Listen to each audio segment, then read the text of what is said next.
Good morning. It is my great pleasure to be here with you and to share with you some of my thoughts. And when Mike invited me to give this short talk, I mentioned to him that I also have two colleagues on the governance board, Warren George and Annie Fellows.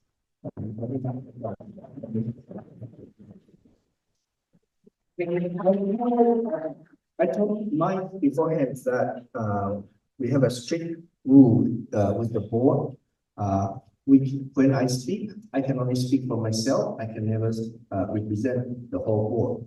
So my focus this morning for my brief talk is, on the one hand, I will briefly introduce the whole process of how the board is going to proceed to establish the universal health system. These are all public information that I can share. But I'm also going to share with you about some of the important framework and principles that is very important and relevant to how we establish and what kind of universal health system. So my short talk has three short sections. The first section just briefly talk about the nature of healthcare systems. And then on the second part, briefly I will talk about how we get here and where we go from here to establish universal healthcare. And the last section, I share with you some of the important principles, particularly ethical principles, how that can guide us to establish a community-owned universal health system. I strongly believe that if we want to make this universal healthcare system successful and long-lasting, Oregonians should have the ownership and should strongly feel that they truly have the ownership. It's not just a lip service. So the first part, the healthcare system traditionally and in the mainstream, both in academic world as well in the policy world and in professional world, predominantly, particularly in this country, were viewed as an industry. But in many other countries, particularly those countries with universal healthcare systems, such as in Europe, in Taiwan, in Japan, South Korea, Chile, etc., they have a very different framework and perception. They see healthcare system is not just an industry, but a social institution. So how the society views the healthcare system have a profound impact on how we structure, how we develop the system. And WHO has been advocating universal health coverage since the beginning of this century, and it continues to be one of the leading initiatives. So if you're interested, you can go to WHO's website. WHO's website is humongous. So it's categorized by keywords. And so you just type in the keyword universal health coverage. You will get tons of technical information. And I'm sharing with you some of them. So these are what WHO identified as four important functions of health system: governance, resource generation, financing, and service delivery. And so as you can see, this will be the kind of task the governance board will need to develop. Next. WHO also defines 6 building blocks to contribute to a strengthened healthcare system. And I will not read for you, you can read, but I highlighted 2 of the 6 building blocks with a red font: health financing. Universal health system, an important part of the universal healthcare system is the financing system. And Oregon legislation has specifically identified and focused on the system we're going to build will be a single care system. And health financing have a profound impact in affecting the other building blocks. But at the same time, parallel with health financing, the last one I also highlighted, leadership and governance. And governance has been one of the important focus of both my academic and intellectual research and interest over a decade since now. Next. And I like one of my mentors later, I will share more of his comment about Evans, who was here. I organized the first Universal Healthcare International Symposium in 2018, and he was our keynote speaker. He's one of the very important mentors that influenced me on my philosophy and understanding of health system finance. And he's also very dynamic and humorous speakers. And he liked to do wordplay. And this is one of his wordplay that he said the fundamental question of health system financing is three questions: who pays, who gets paid. Next. So in the next section, let me briefly walk you through how we get here. And this is the most recent, but the journey we move dated back to the early 1990s, when one of our beloved leaders, Betty Johnson, who started an effort of building universal healthcare from the community. And so she also the great co-founder of the Mid-Valley Healthcare Advocate. And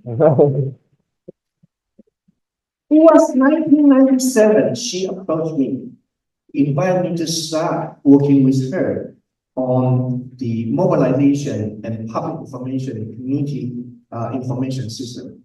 And so since 1997, I lost count of how many public town hall meetings, sometimes in one of the church, most frequently in public library lecture halls. So every time she invite me, I would say yes, and sometimes I even brought a group of my graduate students to work with her. And some of you here probably remember, I always tell my students that in 2002, Oregon had the first ballot measure to have a universal healthcare system. Even though it didn't pass, but when Betty Johnson invited me to work with her on that ballot measure, she was the person who introduced that ballot measure, 2002. Yeah. And I kind of told her that a few years before that, California also introduced that. And I told her that there's probably very slim chance this ballot measure gets passed, but the more important purpose of that ballot measure is to inform and to publicize to all Oregonians the important issue of universal health systems. And she also invited me to draft the taxation system. I invited one of my graduate students with accounting backgrounds to help draft their rough plan for the universal health system. So this all dated back to many decades of pioneers like Betty Johnson and Mike too. Mike has been instrumental in got me involved with all those activities, including today's talk. So most recently, in 2019, the Oregon legislature passed the Senate Bill 770. And that 770 is a longer document, detailed general principle of how the universal health system in Oregon should be structured and organized. But also an important part of that is to establish the joint task force on the universal health care. And the joint task force worked until 2022 to develop very comprehensive documents that will serve as an important blueprint and guidance for the governance board. And so that document is also a public information. If you're interested, you can download from the Oregon state government site. And then in 2023, the legislature passed the Senate Bill 1089. This one is a relatively short document, about 5 pages, and it listed most important principles and goals. So that also extremely helpful for the governance board, because part of the 1089 is to establish probably the core institution or organization that is not only tasked to develop the universal health system, but once the system is implemented, the governance board will continue operating as an oversight or overseeing how this system operates smoothly and sustainably. And the board we were given a very short timeline. From the beginning, we started the meeting to our first meeting in April.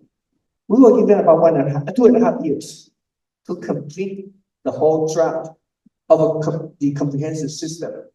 And I put the 2020X because I don't know the exact year. We are hopeful the soonest will be 2027 because once we are supposed to submit the draft plan to the legislature, as you know about the process of legislations, there will be a lot of discussion, debate, modification, and we don't know how long that will take. So the earliest we are hopeful will be 2027, but it might go beyond that. So that's just to give you a kind of a roadmap of where we have come here and where we are moving towards next. So I summarize, this is not a complete system, but I just summarized some of the key components that the governance board is tasked to develop. So the governance, I'm hopeful, but again, this is there will be a lot of discussions to make decisions. Besides the 9-member governance board, I'm hoping there will be another kind of parallel mechanism allow Oregonian to have a regular input into how the system should be, because there are a lot of important decisions that are not technical. So I always tell my students and colleagues that most people mistakenly thought the design, the organization of a universal healthcare system is a pure technical issue. No, it's not a pure technical issue. Actually, there are more political or value issues involved than technical. And for the value or political issues, there's no expert. And in a democracy, the value should come from the people. And so there are others. I highlighted some of the important questions, but again, this is not a complete question. I just highlighted some, such as who makes key decisions, the process of decision making, and importantly, the principal priority setting. And Oregon was the pioneer in the world to have an explicit priority setting with the OHP, Oregon Health Plan, from 1989 to 1992. And I hope Oregon will be the pioneer in setting up not just the first universal health system in the US among the states, but also a truly community-owned universal health system. And then, of course, there's a finance, two important dimensions: taxation, where we get the money from, and then payment, to whom do we get money in what way? And of course, the coverage, who should be covered. And then there's a benefits and deliveries, what service should be covered, and which provider will be contracted. So these are among many others, important and complex issues the governance board will need to develop at least a draft plan by September 2026. Next. And here I highlighted a parallel comparison, particularly on the national health insurance financing. In the academic world, the kind of system we are proposing and developing usually are called national health insurance. And the US already have a partial national health insurance, not universal, Medicare, Medicaid. The structure, the finance in the classification of health system belong to national health insurance, except all other nations who have national health insurance are universal, but so far our national health insurance are only partial. And we are working to make that universal. And so on the left column is the international standard national health account terminology and definition. So it allows people to compare across systems. And so in terms of financing mechanisms, sorry, I edited the Oregon UHP FM that should be moved to the right. So in the financing mechanism, I listed some of the common source of finance. And then on the right, again, I listed in black fonts, these are possible financing source. But also the legislature 1089 specifically said Oregon will set up a universal health plan trust fund under the state treasury. So in the terminology, that will be Oregon's UHP financing mechanism. And then the financing agent, we refer to the organization that is going to administer the universal health care. So again, there are common, these are not, again, not a complete or exhaustive list. This is the common one, like government, NGO, etc. But then in Oregon, the UHP, the financing agent include, of course, this is already in the legislation, the governance board, but also to be established again in the legislature is an independent public corporation. And the legislation didn't give too much detail, so that leaves a lot of work for the governance board.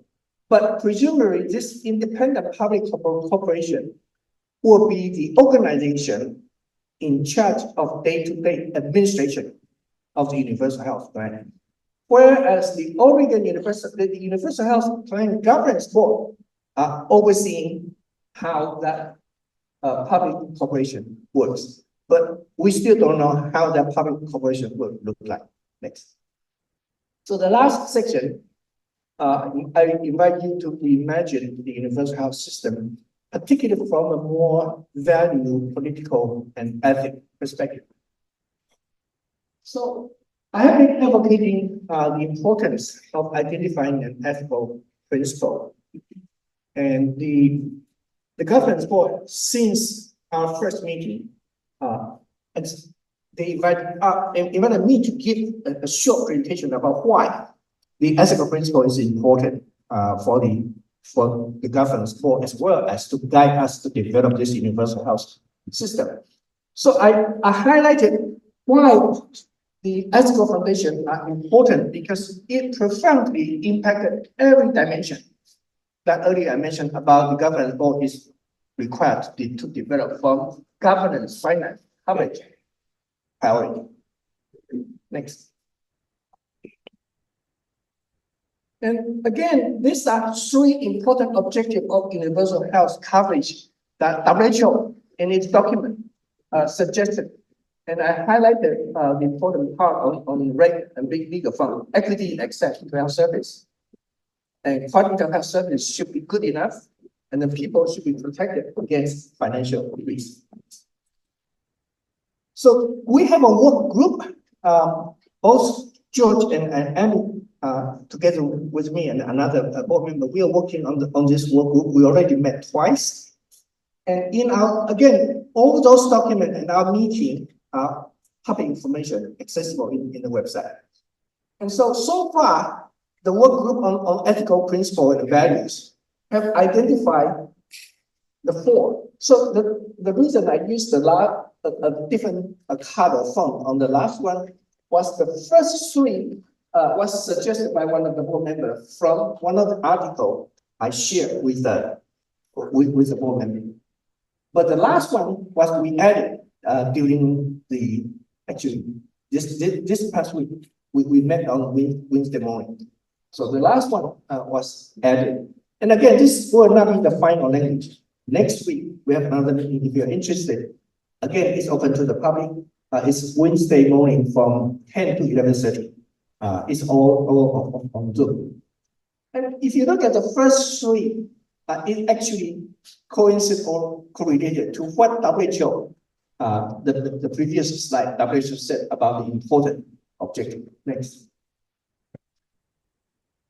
And earlier I mentioned my specific strong interest in my research as well as the governance. And so again, I highlighted, I'm not going to read for you, how important is governance, because governance determines so many of those dimensions, how the system is going to operate. And most importantly, who make decisions. And in 2010, I developed this new ethical principle for community ownership. And community ownership, the intention is to replace the popular community participation. Why? Because community participation has been introduced since early 1980s. And by the beginning of this century, it has become the mainstream and popular. And just like any mainstream popular idea, when they become the mainstream or even default, they always run the risk of being overused and misused or abused and diluted. And that's exactly what happened to the concept of community participation. And one of the popular joke among the professionals in the US about what is community participation, the joke goes like this. Community participation is we, the professional, invite you, the community, to participate. So you will accept what we already decided for you. Unfortunately, you might find that funny, but for professionals who advocate the community ownership, that's not funny. And that's not an exaggeration. In my observation, roughly 80 to or more than 90% of any program who claim community participation work exactly like that. And that's why I introduced the more stronger principle of community ownership that's non-negotiable. But community still have the final say. And in terms of the value part, it should come from community. Next. And I summarize some of the common challenge. So, well, I know all you, like me, we have been working very hard trying to advocate and establish a universal healthcare. And keep in mind, there are world and life after universal healthcare. There will be challenges. So there will be political challenges. And I highlighted the first one, solidarity and sharing capacity. And that determines the sustainability. So we always talk and heard about sustainability. There are two dimensions of sustainability. Most people pay attention to financial sustainability. But personally, I think the more important one is the political sustainability. That means to what extent the community, the people are willing to share. And then there are other usual stuff. Next.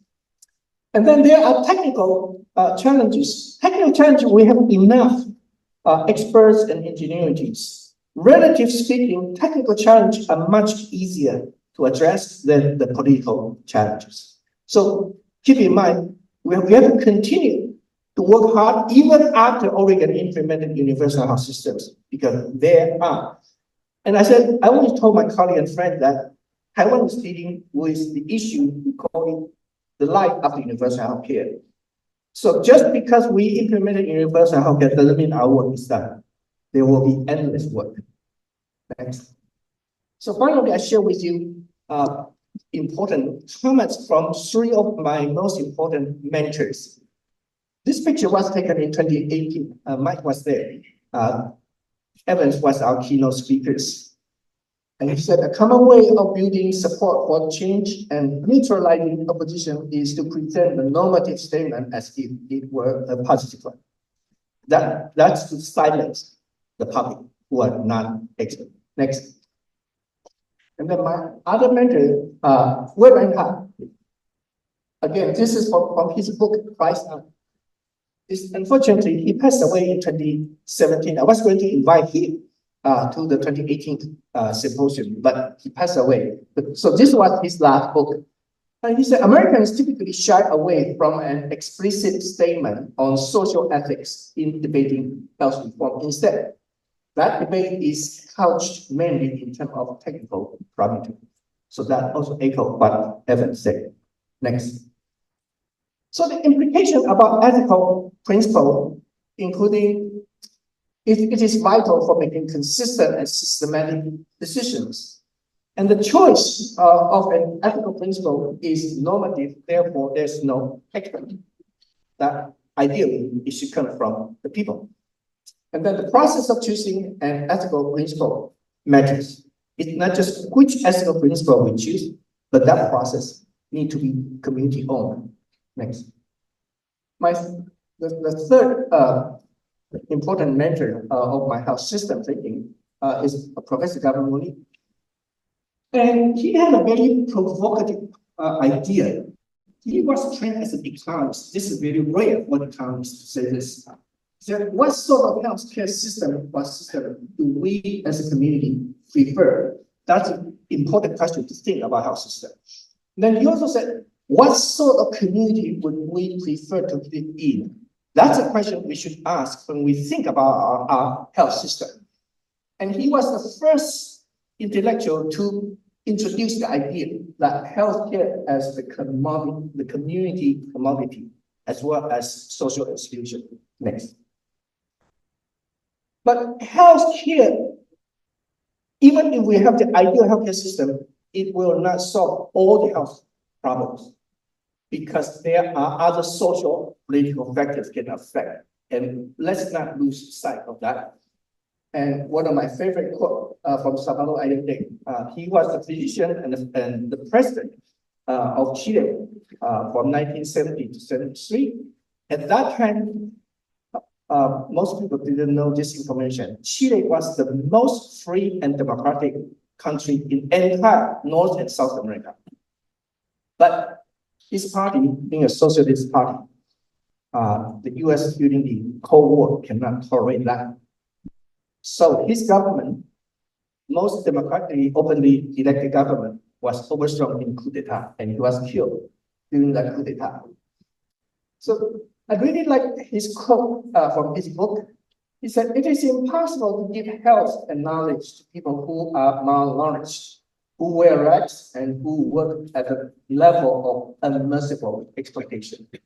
And that as a visionary to think about, you need to have a just society in order to have the population health. Next. So the final concluding remarks, I would ask the student, you have to ask any question you have to ask for who. And look beyond the money and reframing the question. Is it?